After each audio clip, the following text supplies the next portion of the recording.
L'opinion de Nicolas Bétou, donc, il fallait s'y attendre. L'âge pivot de 64 ans est rapidement devenu un point de fixation pour tous les opposants à la réforme des retraites. Oui, et c'est pour ça qu'on entend les ministres et tout ce qui compte dans la majorité expliquer depuis qu'ils sont ouverts à la négociation, qu'ils attendent les propositions des syndicats, que tout est sur la table et que ceci et que cela. Bon, on comprend en vous entendant que vous n'y croyez pas vraiment. Ben non, en effet. Alors bien sûr, il y aura des adaptations, mais sur le fond, à mon sens, rien. D'abord parce que reculer sur ce chiffre de 64 ans serait vécu comme un échec politique du gouvernement. C'est l'effet totem.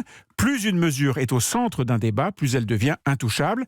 Alors, on brode autour, on enrobe, et c'est le grand bal des hypocrites. De la part de qui? Du gouvernement? Alors de tous, à commencer, c'est vrai, par le gouvernement, car chacun l'a noté, l'âge légal de départ à la retraite reste fixé à 62 ans. Macron l'a promis, Macron l'a fait, sauf qu'il met en place en parallèle un système qui pénalise ce départ à 62 ans pour pousser les gens à ne partir qu'à 64 ans, à l'âge pivot. C'est hypocrite. Bon, mais pour danser le bal, si j'ose dire, il faut être plusieurs. Oui. Alors qui sont les autres danseurs? Eh bien la gauche, et en particulier le PS, qui était au pouvoir il n'y a pas si longtemps et qui avait fait la même chose avec la même hypocrisie. C'est la réforme Touraine, du nom de l'ancienne ministre des Affaires sociales de François Hollande. Elle a augmenté le nombre de trimestres de cotisation nécessaires pour bénéficier d'une retraite à taux plein. Ben, c'est l'astuce, hein.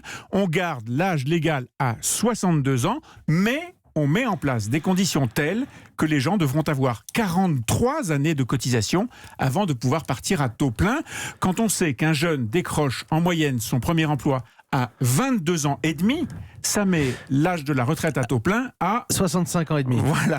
Mais l'âge légal reste inchangé à 62 ans. Si ça vous tente, vous pouvez partir avec une retraite amputée, bien sûr. Belle hypocrisie, qui semble d'ailleurs parfaitement assumée par Olivier Faure, le patron du PS, qui critique les 64 ans d'Emmanuel Macron, mais qui a voté en tant que député socialiste cette réforme des 43 années de cotisation. Et du côté des syndicats? Eh ben, il suffit de se souvenir que Philippe Martinez, le patron de la CGT, passe son temps à expliquer que nous avons aujourd'hui le meilleur système de retraite au monde. Bon, c'est sûrement vrai pour les conducteurs de train, là, il n'y a pas de débat, mais pour les autres, est-ce que ça signifie qu'il entérine cette affaire des 43 annuités de cotisation avec un départ à la retraite au-delà de 65 ans?